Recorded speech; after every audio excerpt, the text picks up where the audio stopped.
Yeah, hello everyone.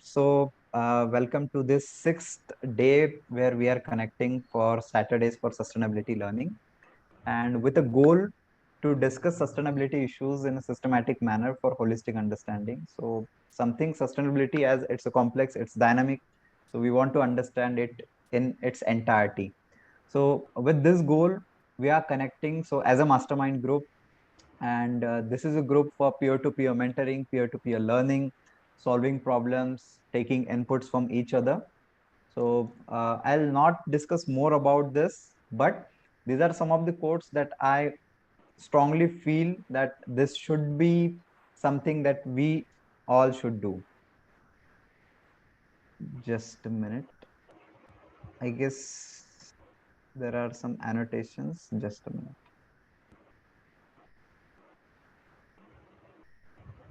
I have shared also the PPT with you, Dhananjay, if you would have Okay.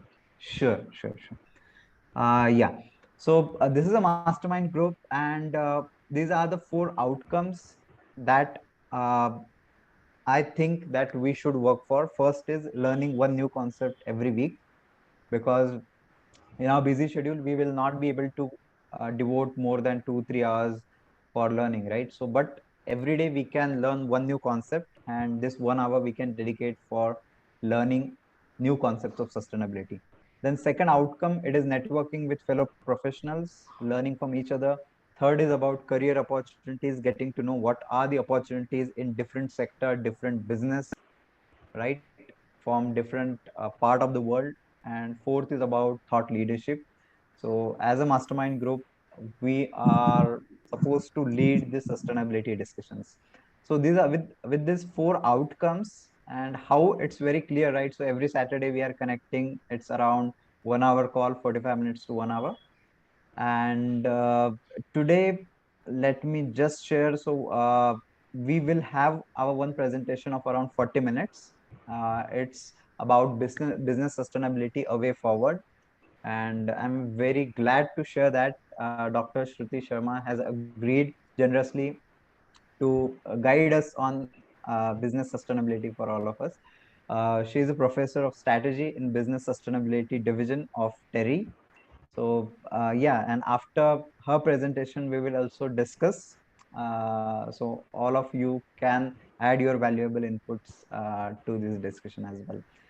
Yes. So thank you so much for joining here. And now let me hand over the session to Dr. Shruti. Thank you so much, Dhananjay, for having me here. And it is always great to be, with the people who are interested to learn more about, to know more about sustainability. Now, sustainability is such a broad topic or such a wide domain that we see there is, a lack of understanding in fact, in most of us, that what exactly sustainability means. And, for past 2 to 3 years, suddenly sustainability has become a buzzword. So we see a lot of jargons in and around sustainability, which makes it very complex. And these complexities are something which, which actually this people feel that this is something for limited to a privileged few. Whereas sustainability is a very simple concept. It is a philosophy. There are certain aspects where I think I saw what Dhananjay is. He's doing a great work in, in disseminating the information and knowledge about sustainability, making it more reachable to a larger, a wider audience, so that it's more consumable. This is what we need. I mean, that's the need of the hour. That more people should know about sustainability. It should not be limited to a selected few, because if more people know about sustainability, they will practice sustainability. They'll understand, they'll practice it. So it's a very noble thing what Dhananjay is doing. When when For me also, as a professor, I've been in this field for last for 20 years, 20 to 25 years. I did my PhD in sustainability, when sustainability was not even in fashion. So that's where, and for me, I also have this thing of, we need to tell people, we need to talk about sustainability, because they say the best time to practice sustainability was yesterday, but the next best time is now. So we need to just, it's the need of the hour. There is a call for action. In fact, all of us have listened. So that's where, that with that thought, with that perspective, I would like to start my session, that business sustainability as a way forward. I would like to make it more interactive. I see all of you are well versed with a lot of concepts here. You've been attending masterclass in sustainability, so I think you're aware of what BRSR, what ESG is all about. So this is today. I'm going to talk about business sustainability. I'm going to tell you how it is very different than environment sustainability. Why business sustainability is the only way forward. It's not the way forward, it's the only way forward for the survivability of businesses. So that is what I'm going to discuss. If there are certain inputs, if you may ask me, you may raise your hands, or you may ask me between the session also. So it has to be more interactive. I want that there has to be a flow of discussion. There has to be insights. So if there is some takeaway from me and you both after we end the session, it would be a fruitful session for me. So That's without wonderful. much ado, I yeah. Yes, and I will request everyone, please, as we are doing in last week or last sessions, so please let's make it an interactive session, because we know that there is a lot of things that we can learn from you as well. So please feel free to raise your voice, raise your concerns and your inputs as well. Yes, yeah, please. Yeah. So Dhananjay, if you can share the screen so that I can start the presentation. We'll start Yes, now. I hope my screen is visible. If you can Yes. see. Yeah. Yeah. Your screen is visible.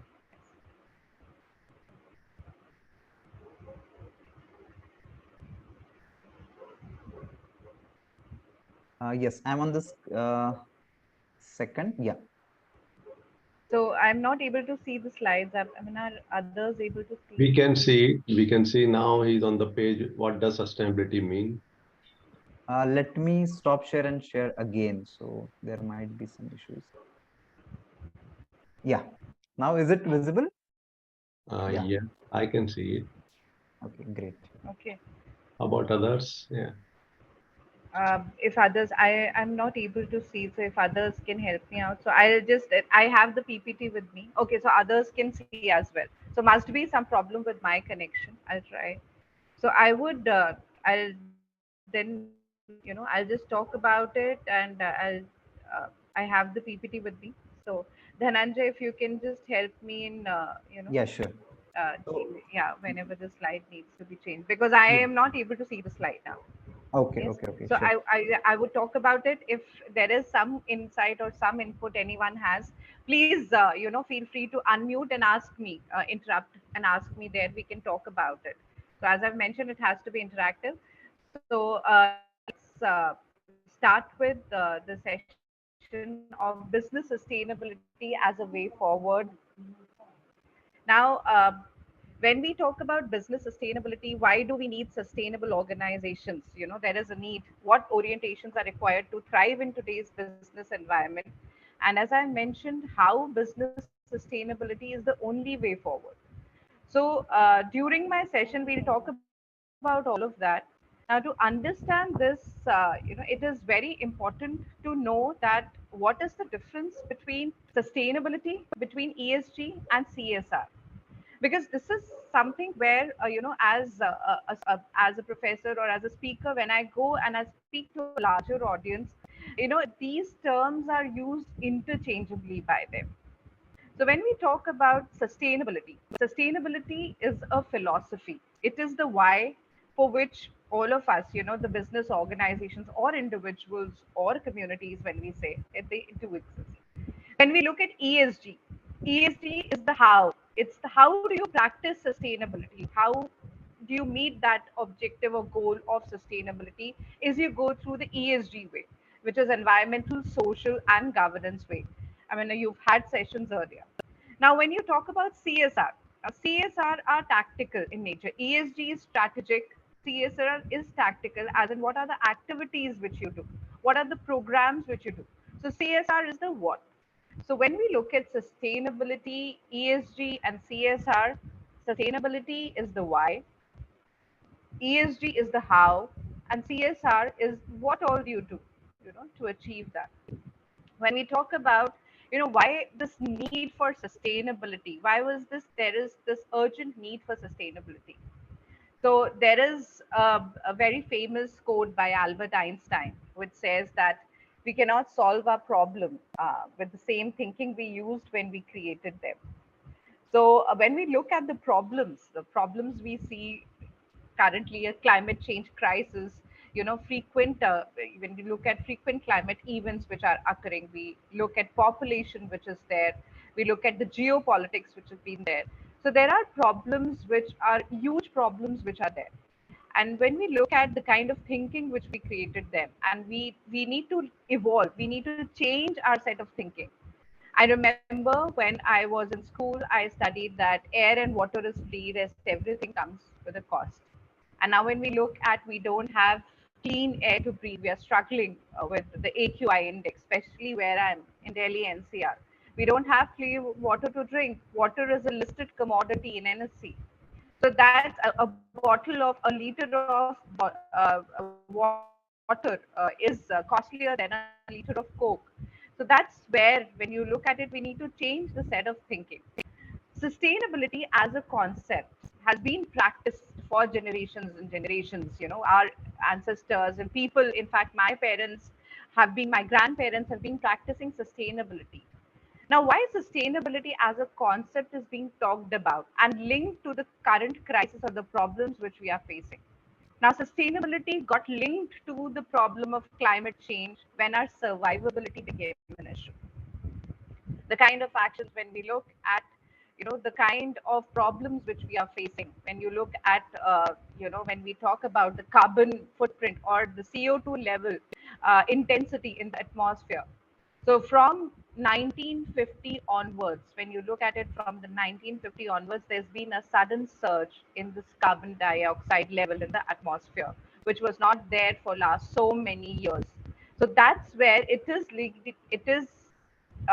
directly related to the human activities post World War II, which has led to global warming. And global warming, we are seeing the frequent climate change events which are occurring. There is a GDP, when I talk about, in the terms of GDP loss. Last year in India alone, $159 billion were lost due to climate change events. 2,244 people lost their lives last year in India due to climate change events. So that's the severity we are talking about. That's the GDP hit we are talking about. When you look at it from the business perspective, business, that why do we need business sustainability? Why do we need to follow sustainability? The problem is with the longevity of businesses. There has been, the McKinsey conducted a survey in 2019, and it said that from 2019-20 to 2018, the lifespan of Fortune 500 companies was 80 years, 80 years. And now they say the lifespan of Fortune 500 companies have shrunk to 18 years, 18 years. So most of the Fortune 500 companies, 75% of the Fortune 500 companies would not be there in 2030. So it's the survivability for the business. Businesses are finding it very difficult to survive.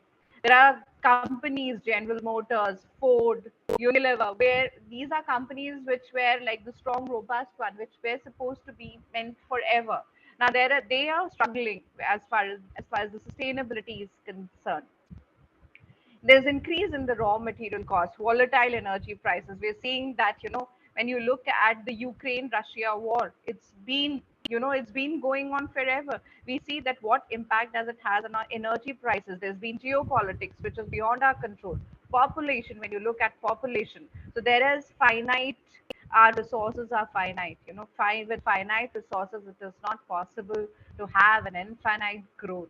That is not possible. When you look at it from an Indian perspective, we are 18% of the world population, occupying 2.4% of the world space.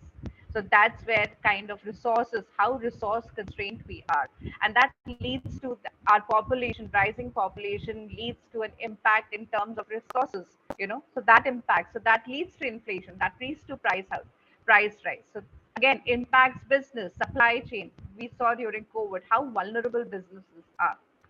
There is a social challenge in terms of trust deficit between businesses and stakeholders. Now, stakeholders have become more mindful and more aware. They are demanding that they are asking businesses to come clean. They are looking at transparency here. So transparency has become one of the major factors, now in business. We say for sustainability, transparency is the holy grail for sustainability. And that is why you see disclosures coming in.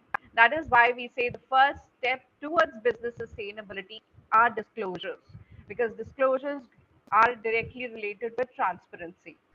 They say transparency leads to trust, trust leads to loyalty, and loyalty leads to equity. The non-financial indicator which has the maximum financial impact. So that's where the need to bridge in the stakeholder trust deficit. You need businesses need to come. It is doing well by doing good. So there are a lot of competitive forces where there is a need for business sustainability. There are certain tenets when we look at, or the basis on which our strategy for business sustainability is based. We believe that there is a massive demographic change which is occurring. All of us seeing that the kind of technological change, the kind of demographic change which is being occurring in the last 5 to 10 years, the pace has been so, that the pace has been really fast. So it is not, we have not seen in the last 70 years what we are seeing in 5 to 10 years, how the things are changing and are moving at a very fast pace. They say people are the most important renewable resource. Nothing else is stable. People are. So you hold your stakeholders, your people very close. So people are the most important renewable resource. Cash flow matters more than quarterly earnings. So they say the business continuity, when we talk about sustainability, it is keeping the continuity on, which is the most important thing for businesses now. Now they say that focusing on profitability, you lose, it is myopic. You lose your focus towards sustainability. So you need to keep that cash flow on. Most of the companies, Unilever, they've stopped having quarterly meetings. Rather, they focus on the, like, how can you have focus on the roadmap towards sustainability. They say your operating environment is going to change in next 3 to 5 years. I am working with TERI School of Advanced Studies. We do a lot of projects which come from government. We seeing that due to climate change, due to climate risk, the environment is going to change. Wet bulb temperature is one thing where we talk about. So when in Delhi, Delhi or northern India, they say according to the IPCC report, the sixth IPCC report, which says that it talks about desertification of Delhi. The temperature outside would not be inhabitable would. So the working environment is going to change. There are a lot of things which are going to change. Technology would lead to a lot of change in the way we work or in the way we function. So that is where you need to have a very broad perspective. Chaotic external world requires internal cohesion and flexibility. The outside, there's a VUCA world which we talk about. There is an extremely chaotic world in which we are operating currently, businesses, individuals, and communities. And they say that finally only the true transparent are going to survive. That is why you see so much about BRSR. You see about when we talk about when you talk about this ESG disclosure, sustainability reporting. Reporting and transparency has become very important now. Disclosures become very important now. Now they say, again, the kind of world which we are living is VUCA world. It's volatile, it's uncertain, it's complex, and an ambiguous world. For a business, predictability has to be there. When you look at the trends and you need to know where exactly is the future. But when it is VUCA world, when everything is uncertain, everything is complex, everything is ambiguous, the kind of problems which are there. I mean, COVID has shown us how vulnerable businesses are. There was a supply chain disruption. So businesses need to take cognizance of it. Businesses need to find a way to operate in a very unpredictable and a VUCA world. The kind of problems which we are facing, are very complex set of problems which we are facing. So there are two kinds of problems, they say: complicated problems and complex problems. Complicated problems are there, which are definable. You have a solution to it. There is an algorithm to solve the problem. That if you do these steps, these problems can be solved. There is a blueprint that directs the development of separate parts and specifies exact relationship, how to assemble them, how to solve a problem. But here we are dealing with complex problems, business and sustainability. They say consumerism and sustainability, it's a wicked problem. They don't go hand in hand. So it's like a wicked problem where you don't have a solution to it. We call it as a complex problem, that only a part of the problem is definable. there is has to be, they say that there has to be a constant, there's no solution to it, and the context is unstable, outcome is unpredictable. It requires a lot of synergies, a lot of interdynamics, and has between the components, requires a constant adaptation and improvisation and experiment. It requires kind of approach which we will call it as a systems thinking approach, how to solve the crisis which we are in, how to look at business sustainability, solve the crisis of business sustainability. So again, this is again climate disclosure standard board spoke about climate change as a systemic risk. We are talking about net zero nowadays, where we talk about limiting the temperature to 1.5, global average temperature to 1.5 degrees centigrade. All of us know that what kind of impact is it going to have on our business or an individual or a community. There are so much of risks which are already associated.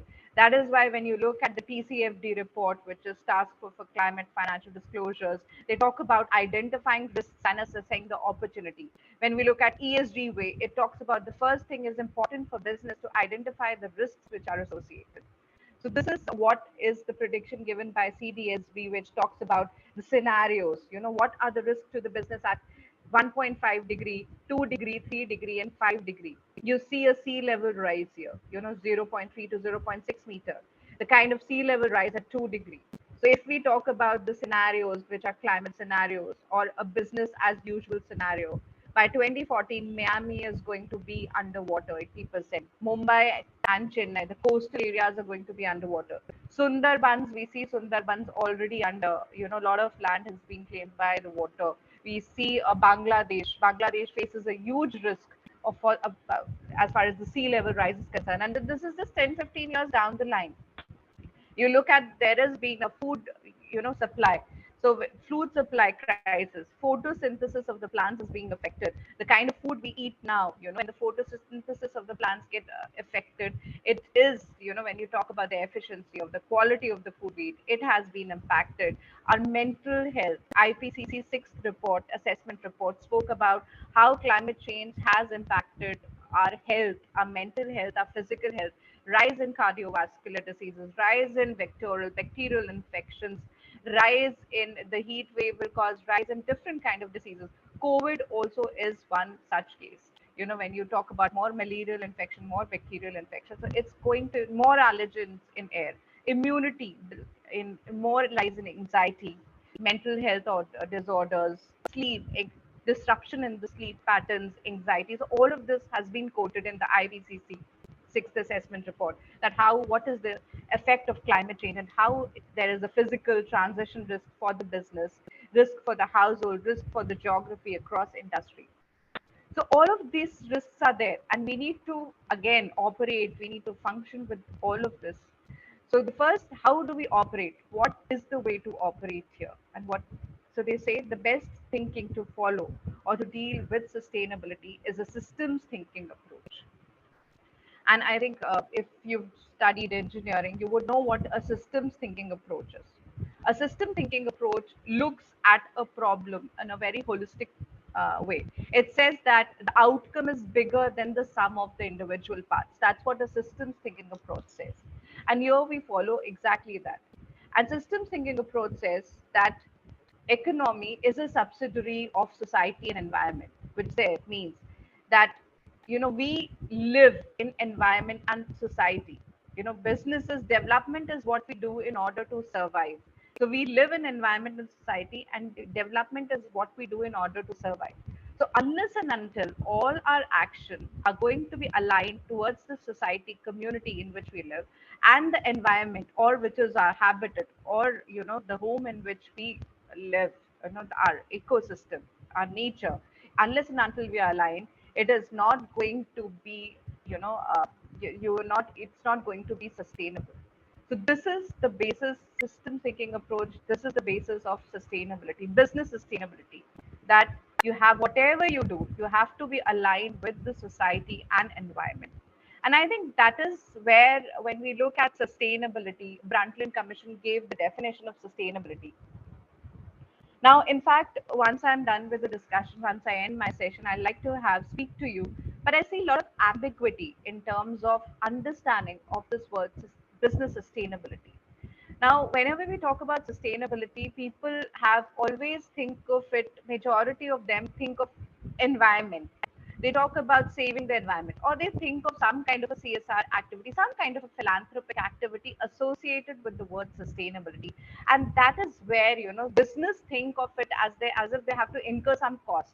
So if I go to a business and I say that, okay, you have to, for sustainer, you have to have some practices, in terms of sustainability. They think, okay, it is again related with compliance. There's some kind of a compliance which we need to do. There's some kind of cost which is going to incur. They don't see that, they don't look at the bigger picture. They don't see how is it impacting their business. They don't see they don't see that following this path of sustainability is going to help their top line and bottom line. So that is where we talk about business sustainability, or the business case of following sustainability, and how business sustainability is the only way forward. So when we talk about what is sustainability, Brundtland Commission gave a report in 1987 that you have to meet the needs of the present without compromising the ability of the future generation to meet their own needs. So you have to take, while you're operating, you have to be aligned with the environment and society in which you operate. So that's the terminology what sustainability means.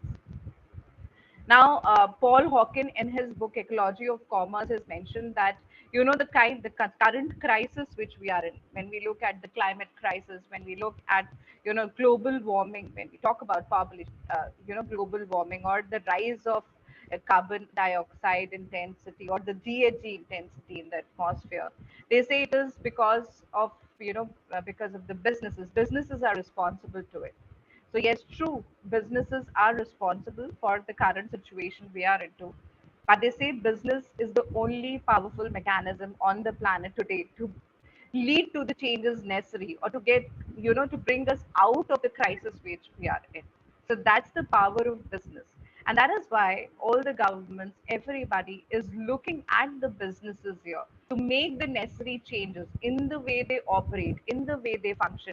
So to achieve sustainability, to see that they can tackle these bigger problems of climate change. Now, what's the best, when we talk about how do we practice sustainability? So I've set up this context where we spoke about, what is the significance, what is sustainability, and why do businesses need to look the sustainability way?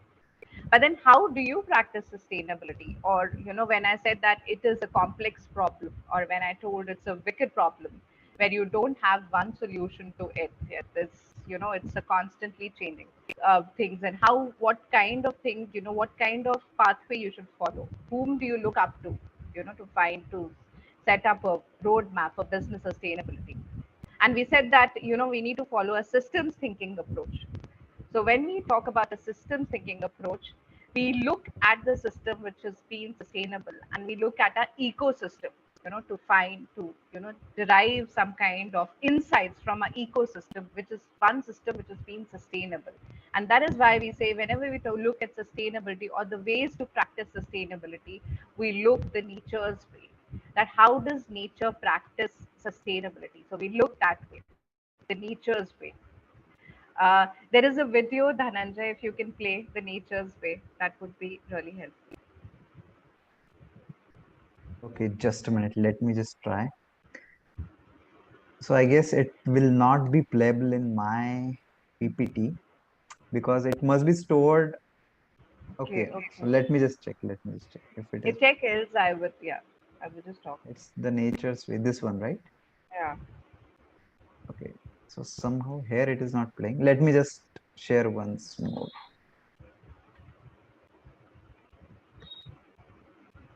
Yeah. Here it's playing. So I'll just play it. Share sound. Yeah. I hope you One of the can most hear as exciting well. signs. Right? Yeah. Okay, perfect. Perfect, perfect. I'll play the video now. Yeah. One of the most exciting scientific findings of the past half century has been the discovery of widespread trophic cascades. A trophic cascade is an ecological process which starts at the top of the food chain and tumbles all the way down to the bottom. And the classic example is what happened in the Yellowstone National Park in the United States when wolves were reintroduced in 1995. Now, we all know that wolves kill various species of animals, but perhaps we're slightly less aware that they give life to many others. Before the wolves turned up, they'd been absent for 70 years. That the numbers of deer, because there was nothing to hunt them, had built up and built up in the Yellowstone Park, and despite efforts by humans to control them, they'd managed to reduce much of the vegetation there to almost nothing. They'd just grazed it away. But as soon as the wolves arrived, even though they were few in number, they started to have the most remarkable effects. First, of course, they killed some of the deer, but that wasn't the major thing. Much more significantly, they radically changed the behavior of the deer. The deer started avoiding certain parts of the park, the places where they could be trapped most easily, particularly the valleys and the gorges. And immediately those places started to regenerate. In some areas, the height of the trees quintupled in just 6 years. Bare valley sides quickly became forests of aspen and willow and cottonwood. And as soon as that happened, the birds started moving in. The number of songbirds, of migratory birds, started to increase greatly. The number of beavers started to increase because beavers like to eat the trees. And beavers, like wolves, are ecosystem engineers. They create niches for other species. And the dams they built in the rivers provided habitats for otters and muskrats and ducks and fish and reptiles and amphibians. The wolves killed coyotes, and as a result of that, the number of rabbits and mice began to rise, which meant more hawks, more weasels, more foxes, more badgers. Ravens and bald eagles came down to feed on the carrion that the wolves had left. Bears fed on it too, and their population began to rise as well, partly also because there were more berries growing on the regenerating shrubs. And the bears reinforced the impact of the wolves by killing some of the calves of the deer.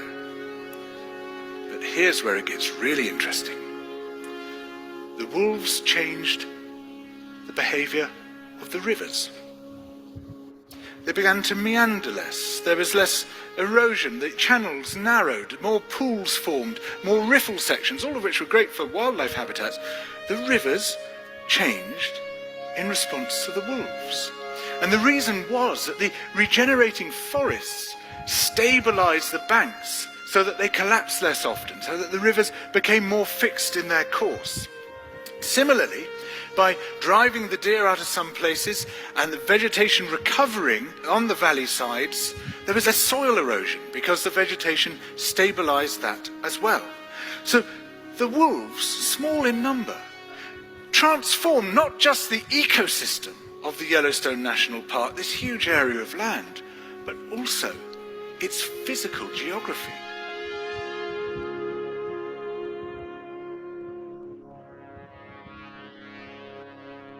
Yeah, you may change the slide now, Dhananjay. Yes, thank you. Yeah, it's wonderful. Yeah, so I think when I talk about the nature's way, and all of you would have seen how how closely knit our ecosystem is. There is transparency, there is a food chain. Everybody knows who's the predator, who's the prey, and there is no waste. There's zero waste in nature. Actually, it is like waste of one. Even the dead body gets into soil and it gives life to something else. So that's how closely our nature and our ecosystem is structured or is based. So we call it a cosmic intelligence. That is where we talk about. That's how nature operates. And I say it's CI any way day better, any day over AI. So currently we also focus on AI and technology, but there is a nature's way, which is a cosmic intelligence, and it works on CI beautifully well. So what all can we derive? So when we look at sustainability, we look at our system, which is an ecosystem, which works on the systems thinking approach, and what are the rules which we talk about, which becomes the basis of sustainability. So nature operates in in these three ways: connect, adapt, and innovate. So when we look at the thing, connect, there is the closely knit, as I say, there are rich patterns of relationship. Where you look at Amazon rainforest, you see how so many species coexist together. So rich pattern of relationship, interconnectedness. So everybody's codependent. There are synergies there. There's symbiotic relationships there. The interdependent communication is there.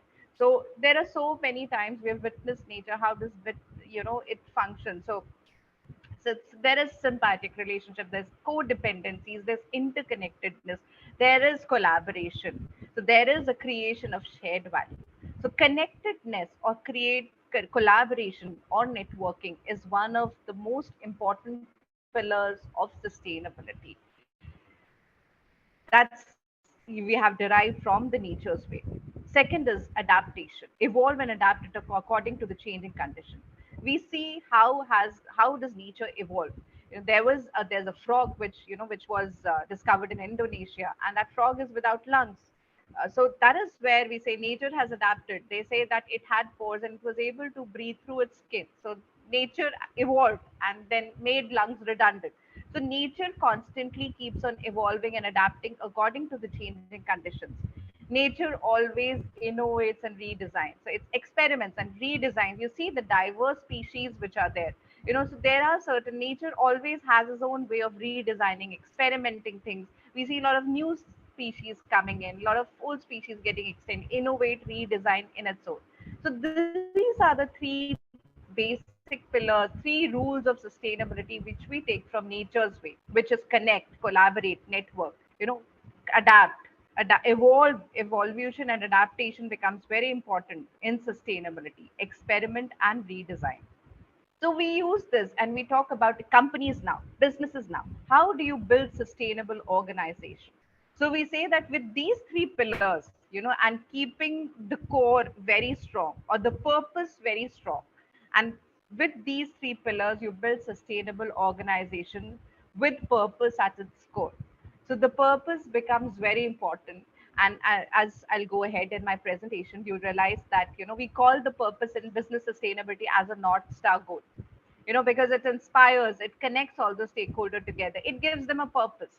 So that North Star goal has to be something, that purpose. When we talk about business sustainability and impactful organization, they need to have a vision, a vision which is, or a purpose, which aligns everybody stakeholder. It is like a North Star goal which guides the organization, which should be solving some kind of an ongoing crisis which the society is currently facing. So the purpose, when I say that, that's the first step.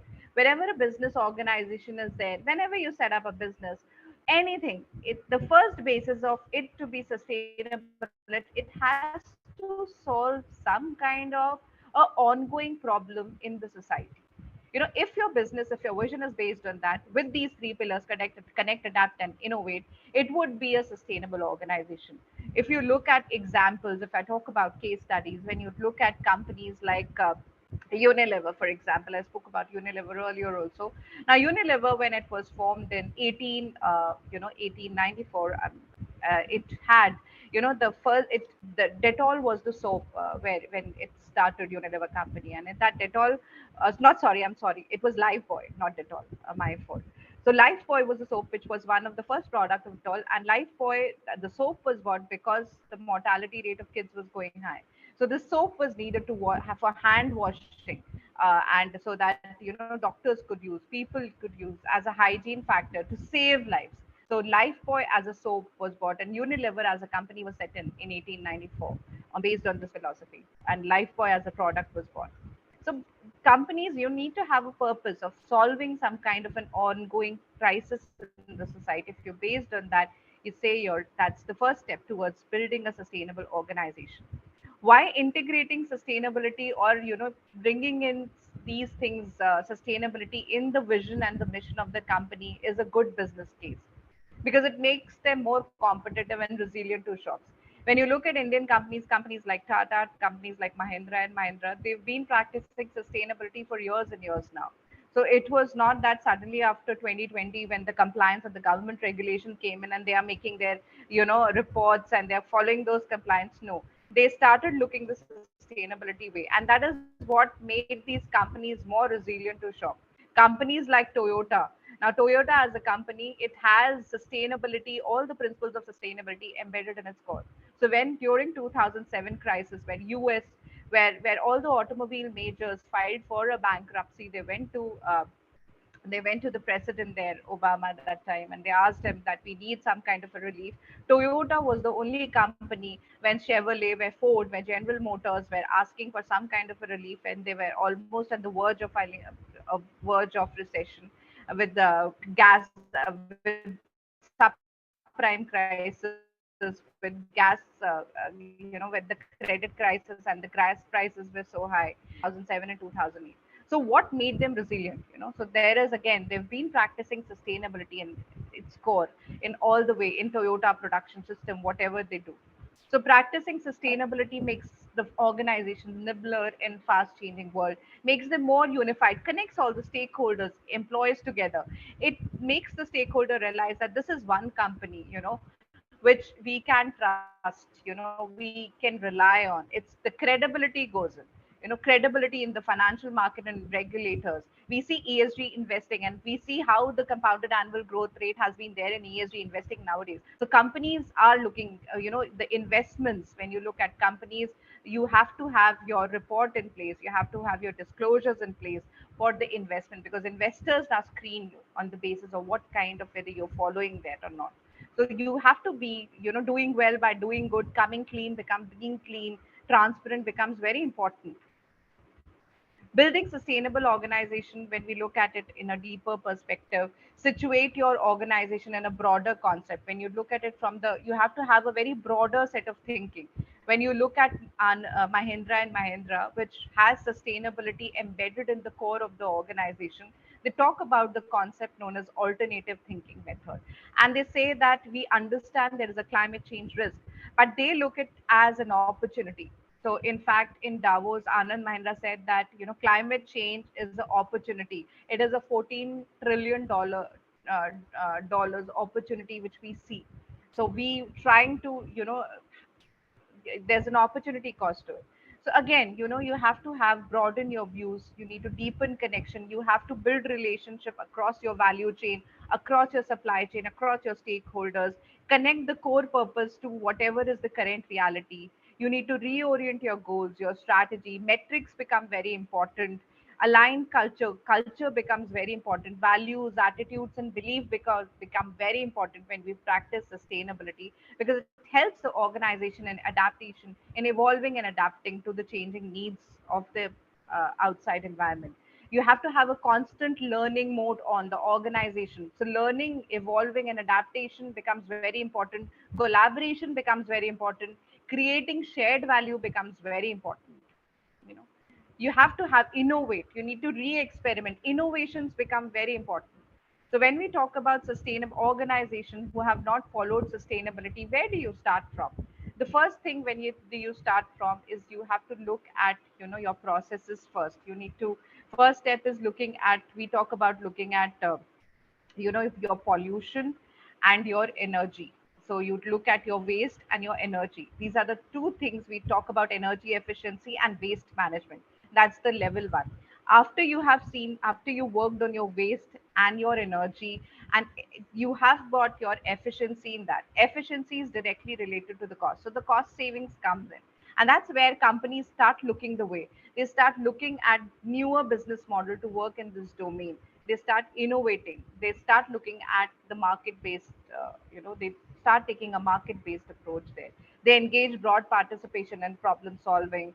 There is a lot of, when you talk about innovation, there's a lot of partnership for a scaled impact. Your collaboration is there for a scaled impact. So these are the natures where we which talk about business sustainability. All of you would have heard a term which forms the foundation, which is known as a triple bottom line approach, where when we talk about businesses, where we talk about people, planet, and profit, this becomes very important. Triple bottom line as a concept in business sustainability. And here we say that profitability, we talk about profitability being one of the most important criteria. So economic viability has to be there. So economic viability while aligning with the environment and with the society, with the planet and with the stakeholders you operate with. So triple bottom line is an approach which is based on Edward Freeman's approach of stakeholder theory, we call it. So Milton Friedman, again, he was gave a theory where he talked about the only business of business is business. So your only responsibility is towards your shareholders, the people who have invested in your business. That was a Milton Friedman approach which was there. Now, when we look at sustainability, we talk from Friedman, we have moved to Freeman, Edward Freeman approach, where we talk about the stakeholders' health, the stakeholders' happiness. The stakeholders become very important. Your planet becomes very important. Your community becomes very important. So the means by which you achieve your goals become very important. So your goal or your North Star is very important. But then the way you achieve becomes very more important than your goal. So processes become more important here. So that is what the triple bottom line concept talks about. That is this good business or just good business?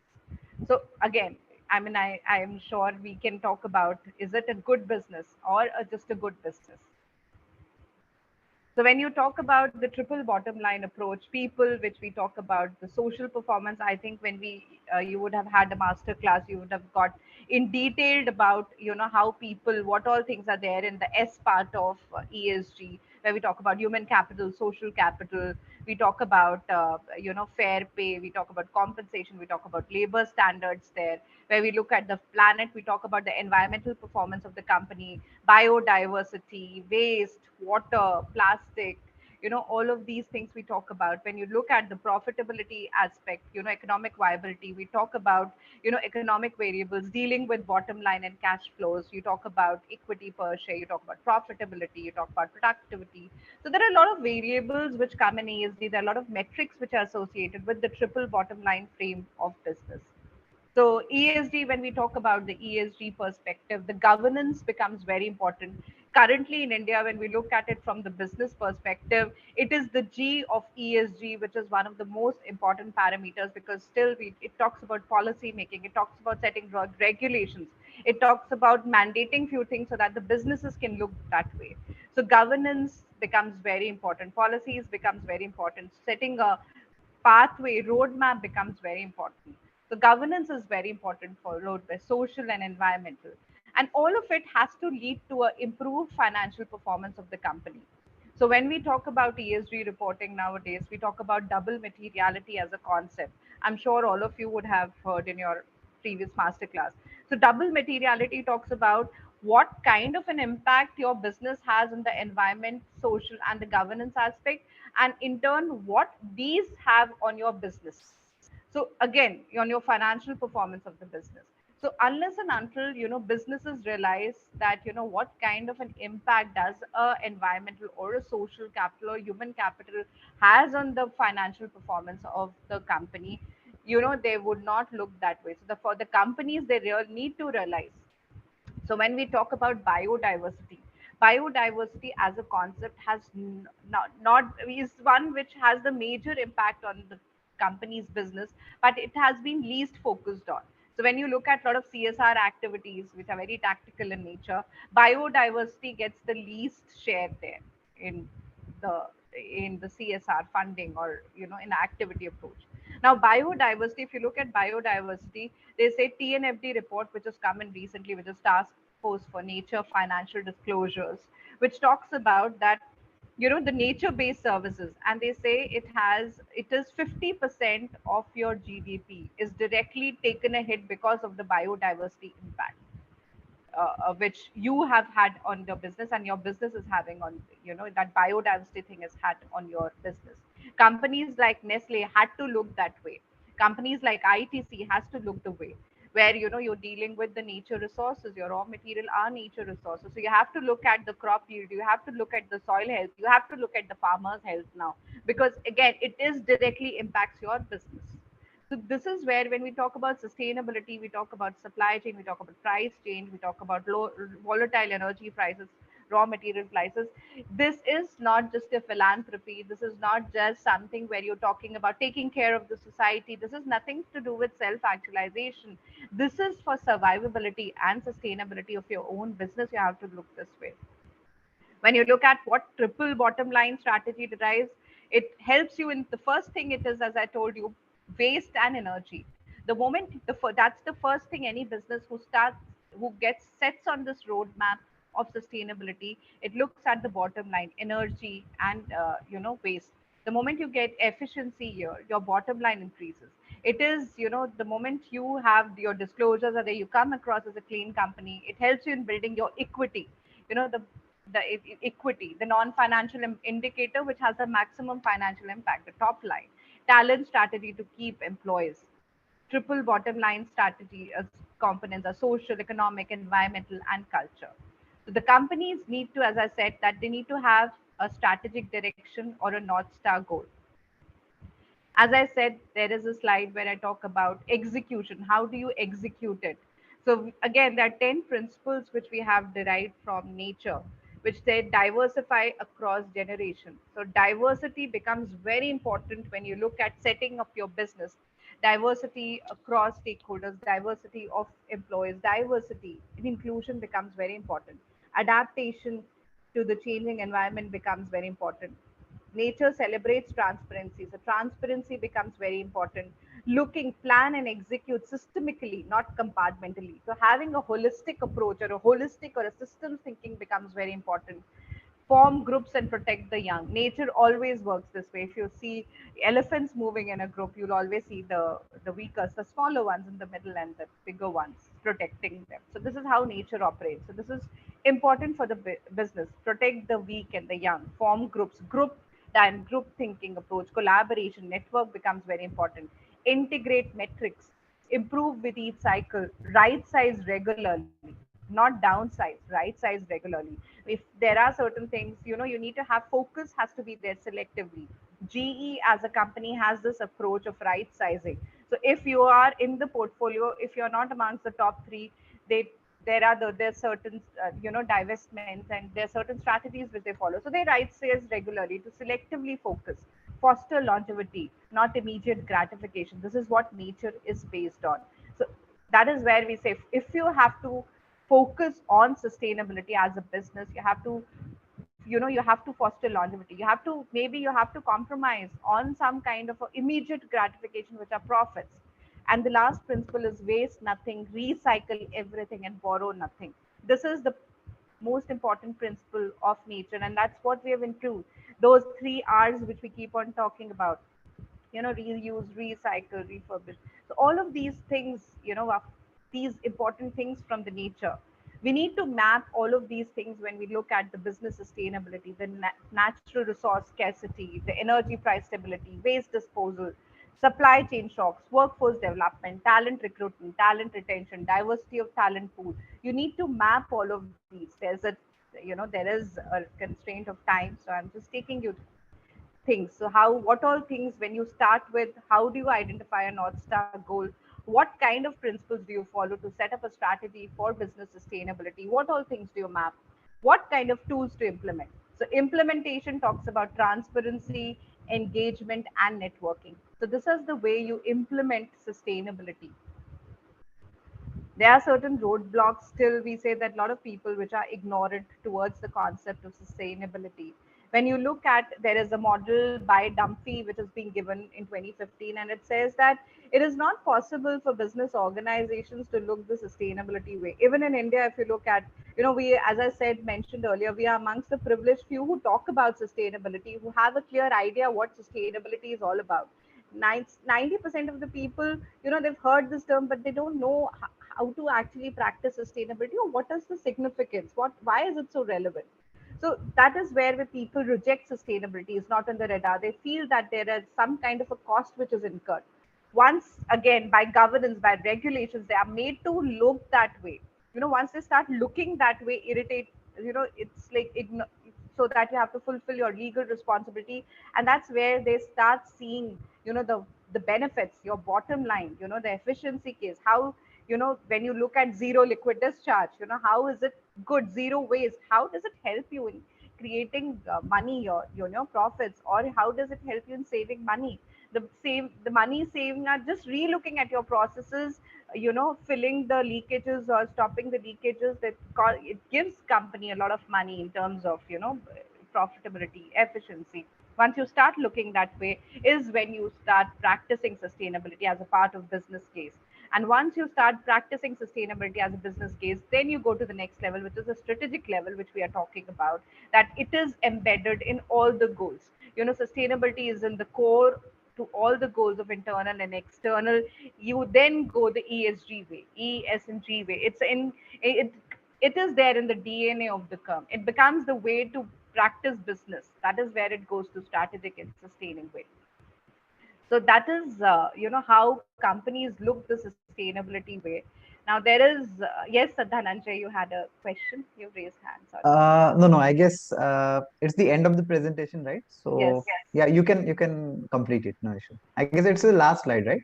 Yeah, that's it. That's it. So I actually timed it here. So that is it. So that's how companies go. The sustain. There's a video of Walmart. There is, a very how Walmart as a company was very reluctant in looking at the sustainability, where in spite of getting all the pressures from different government bodies, and they said they also followed the same thing, that we have to focus on we are giving employment, we are leading to a lot of infrastructure development, and we are doing our bit.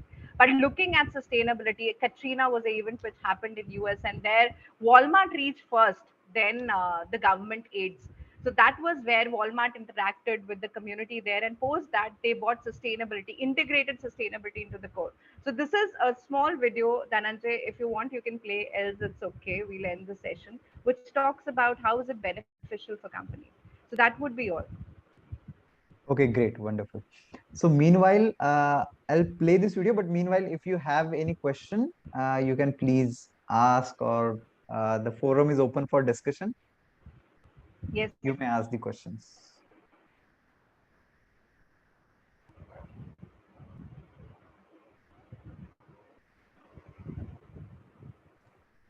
Yeah, so I'll ask question first.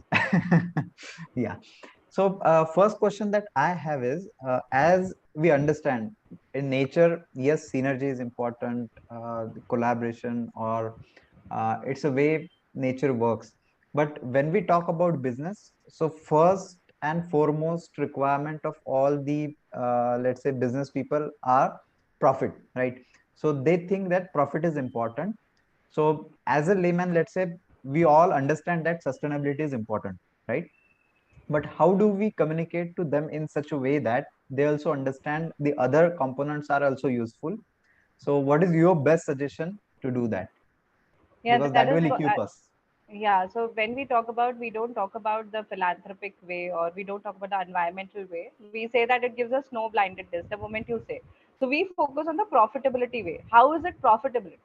Business sustainability. So you understand environment sustainability is very different from business sustainability. Business sustainability is just keeping that continuity on, keeping your cash flow on, for the longer period of time.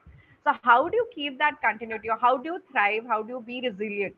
So that is the way to be resilient, is you have to follow this way, you have to look this way. You cannot operate not in alignment with the environment in which you operate. I mean, I'll give you a small example. When we look at community, society in which you operate, now if you have people, if you're a business and if you have a manufacturing unit, people from community are the ones who work for you there. Community development becomes very important. When you look at health of the workers who will come from you, becomes very important. So there are business like Havels. I was talking to one of the officials from Havels, and they say that when they set up their plant in Gujarat, they realized that most of their employees are malnutrition there, because of, again, the soil quality, the water. So they had a lot of programs and dealing with the soil quality, crop yield, whatever, so that at least the employees are taken care of. They eat where they're healthy, so that again they can contribute it Mhm. in terms of the working environment, the raw materials which you take, the supply chain disruption. So there are plenty of opportunities. So if you develop community, they're going to work for you. They're going to be there for the longest period of time. So Right. that is how Yeah. it works. Yes. So I guess there is a concept called social license as well. Means not only the government giving you license to operate, but there is society which is supporting you for your business. So I Exactly. guess the classic example would be, there was some resistance for Tata's plant in, I guess, West Bengal, right? So that is, I guess, the social license to operate. And if businesses are sustainable, if they are genuinely working for sustainability, then definitely they will get support from the society as well.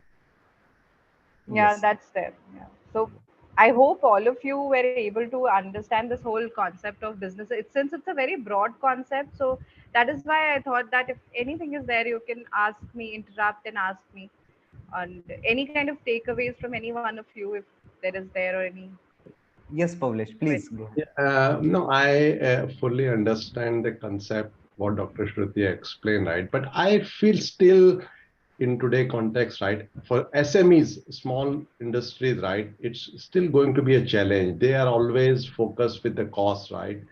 And they don't have enough resources to really visualize and understand. So I find moving forward, yeah, now since knowledge is improving in everyone, so but like what Dhananjay just now you mentioned, right? Those people like us who are working in this field, right? We should really carefully think, and when we meet these small scale industries, right? We should be able to deliver it in such a way that they really understand and manage to encash the benefit out of it. But if Yeah. we don't deliver that message in a short way or more focused with a cost point of view or supply chain continuity point of view, they may not be still continue to support this concept.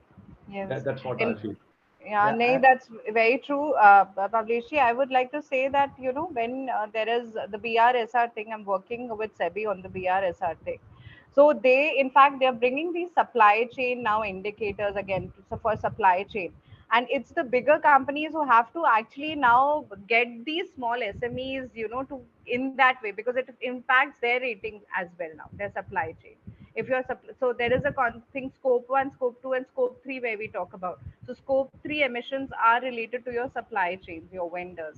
So now again, BRSR, the government of India, is regulating them also. So since they are aware that it is not possible for the MSMEs, because they don't have the kind of cost associated with it, so for them, it's they would not be able to look this way. So it is the responsibility of the bigger companies, the ones who are, these small companies are their part of the supply chain, to make them look that way, to help them out, give some funds there to include them.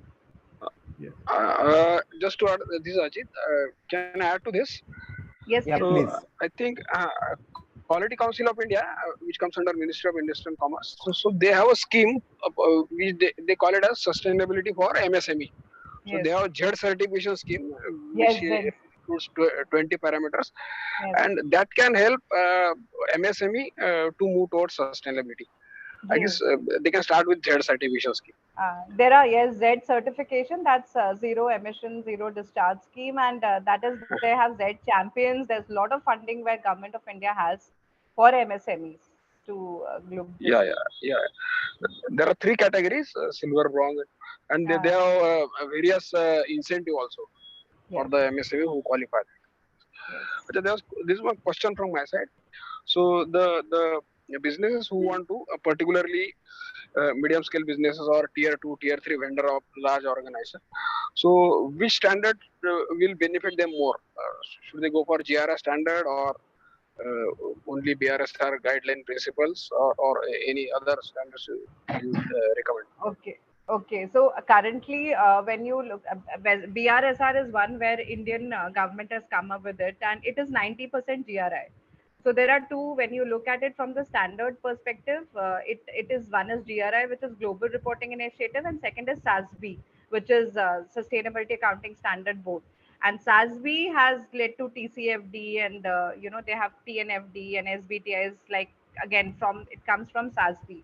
GRI is focused only on stakeholders, specifically on stakeholders, and SASB is focused on financial investors. So somebody who wants to make a report, so for the loans or grants, and also they follow SASB, or financial performance, so SASB. So GRI, for when you look at it from a broader perspective, GRI helps from the broader perspective. Now BRSR balances it out from an Indian perspective, because these are global standards by FRS, and the ISSB and FRS, which are the global bodies which have got these standards. So government of India realized that our business, the conditions of Indian companies are very different. The challenges are very different than the Europeans or the global IFRS and ISSB standards. So that is why it was a very intelligent move by SEBI, by Government of India, to come up with a BRSR. And these BRSR, since I work very closely with SEBI on projects, I'm telling you, this is a very easy. They are transitioning. They'll move the business that way, but they'll handhold them very gradually and subtly. They'll ask them to look this way. So abhi it's only 250 large cap BRSR, and BRSR is 90% GRI. So it is, they are also following GRI only, BRSR. Yes, Aditya, I hope I've answered your question. Oh, yeah, yeah. Thank you very much. One more question. Sure. Government uh, is putting, they are now laying down various regulations. First comes BRSR. Industries or businesses are aiming for sustainable development. But however, we see societies are not still gearing up, or local government bodies are not doing well in this regard. For example, although there is ban on single-use plastic, but in every city, every small town, you can see every shop vendor, small vendor are using single-use plastic. It is very easily available, and waste management practice, and then emission control for social citizens. So is it not Actually, required yeah. to have Y- some Yes, yes, government is regulating. So the recent guidelines which they've come at, which is EPR guidelines, extended producer responsibility, it talks a detailing about waste management and how they have self-help groups. So self-help groups, RWA community, all these workers, they're there. These waste collectors, waste aggregators, segregators. So they've come these broad guidelines last year. Government has come up with, and they are very serious about it. They've actually set a proper detailed roadmap that how should the waste be collected from a roadmap. Even for the small vendors, right now they're not able to, very rightly said, single use plastic.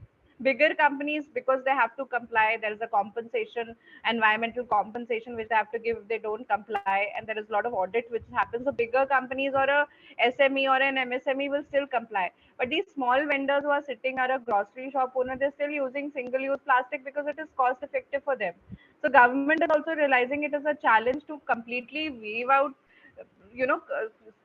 the single use plastic, because again, collecting, recycling, and re making a plastic costs a lot more than the making of a single use plastic. So yes, there is there's so much of damage which is there. It is, again, we all need to be mindful, and हम लोगों को ही थोड़ा सा we have to work in a very responsible way. That is the only way. नहीं तो, and again, we have to look at I certain kind disagree of with things. it politely. Just one point, because what happened, generally the large companies, the multinational companies, they tend to pose that we are manufacturing, okay, we are selling it, and now if people throw it away, then it's their responsibility, or it's their ignorance, or even it's their sin, that they are the cause of all these problems. But the real cause is the big companies are not internalizing this cost into their business, and that's how the extended producer responsibility will be helpful if it is implemented. This cost should be borne by the big organizations, and I agree, at the same time, the awareness for all the people, that is important, but the root cause should be looked at. So that is how I look at the issue. So that is, Dhananjay, why EPR, if you look at the recent EPR guidelines for the companies, any big company, there's huge kind of, they have to give a fine, and every company is fine now. And the government has worked on so details that they've set up a target, keeping a baseline year 2021. So companies, even recycling is not. So whatever if you're throwing, if you look at a bottle, a plastic PET bottle, reusability becomes very important. So only the cap can be reused, because that's again the kind of plastics which are there, even the grade of plastics which are there, which goes Right. into the system. So government is talking about this, okay, reusability of this kind of of plastic, this of plastic. How do you treat that? What is there? This is the amount you have to give. And government has started. I mean, these all of them. I've made distilleries for sustainability report. So I know what the company. I'm sorry, I should not name anything by the year, but The companies are looking that way because it's a compulsion, because they have to give that kind of fine. So CPCB, which is Central Pollution Control Board, has been very active now, because again there are a lot of audits. When you look at SEBI now, SEBI has started talking about, I mean, if you look at it from a ESG perspective or a BRSR perspective, they are talking about auditing the assurers now. So limited assurance, reasonable assurance. So it is very strict, it is very stringent. So you cannot just operate like that. You have disclosures here which quantifies everything. We had BRR earlier, which was yes and no only, very qualitative. Companies were just ticking boxes. Now you have to quantify everything in your indicators, in your BRSR. So how can you, and you have to have validator data to put that this is a data you have to attach in extras and documents. Mhm. So there is a lot of work now. So yes, but then the challenges with the behavioral between you and me and the common people, behavioral. I think our channel, I mean, my channel also, which I've recently started, is just because of it that I speak to a limited audience, which are professors or students. So I want to just, Right. it has to talk to people, and that is why I've started talking about it. That people should know and they should change the behavior. So that's it. Yes, and let me quickly share your channel as well. So I hope on the screen you can see. So Dr. Shruti is also working on simplifying the sustainability concepts, and her channel name is Simplifying Sustainability with Shruti. So yeah, so she has also explained the concept of ESG in simple way. So I hope you can see. So I'll also share the channel link with you all in our WhatsApp group. Yeah. So back to the discussion. If you have any questions, any comment. Yeah. Yeah, I'll be happy to connect otherwise. Also, I think there's a time constraint, so we have Yes. overshot. Yeah, so we may connect. I'm there on LinkedIn. I'm a professor at TERI SAS channel, so we may connect otherwise in case of any questions. Yeah. Thank you so much, Dhananjan. Thank you so much. Just one. Can I Yes, ask one Ajit last ji. question? This is Ajit. Sure, sure. So, thank you. Uh, as you said, to reduce greenhouse gas emission, reduce carbon footprinting, being energy efficient and conserving energy is one of the way forward. Do you see there will be any regulation which will mandate other industry to go for energy audit, right? Restricted or limited to only designated customer only. So any kind of policy guideline or regulation is in Yes. pipeline. Yes, there has been, and for all the energy intensive companies, when you look at it, the net zero thing which has come in, the net zero roadmap. So, Government of India last year asked all the PSUs. PSUs, it's mandatory to set up a net zero roadmap. So they asked GAIL, they asked all the top five ONGC, BPCL to give their net zero roadmap. And net zero roadmap deals with scope one, scope two, and scope three. So scope one are your carbon footprint or your maybe GHG emissions which you have, which are your within your own plant and all. Scope two is again a purchase thing, and scope three is your supply chain basically. So you to do that, the first step is you have to do a GHG inventorization becomes very important for companies. How do you calculate your carbon footprint? So if there are gas industries, oil and gas, which have methane, so again there have been calculation where carbon dioxide equivalent is there. So companies have to disclose all of that. So even if you look at it in BRSR, it is important for the companies. Mandatory emission, you have to talk about emissions, you have to talk about emission intensity.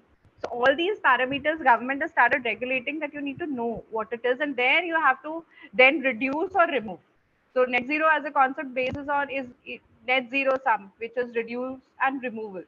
So that is again a different thing where and they have once they said their board of management has to take a compensation hit if they are not there on the target year on year. So the Prime Minister office asked all the PSUs, since I work with two of the PSUs on the net zero strategy, so I know that they were asked, they gave the strategy roadmap. Then the government asked, "Are you sure?" They said yes. And then the second letter came that if you are not able to achieve by December 2022, you have to take a compensation hit of 2%. And that is why Wow. all of them retracted. And they said, this year we are allowing, this year onwards, the board of management has to take a compensation hit. That is Mm. the level of seriousness, Ajit, which is going on in government.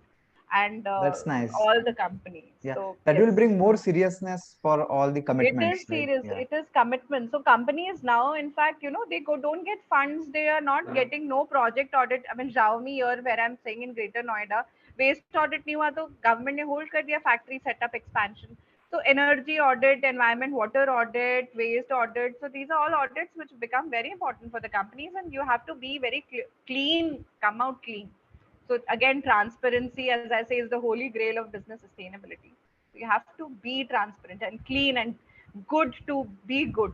Look, it's not just looking Yeah. good is important. Being good is very important for companies now.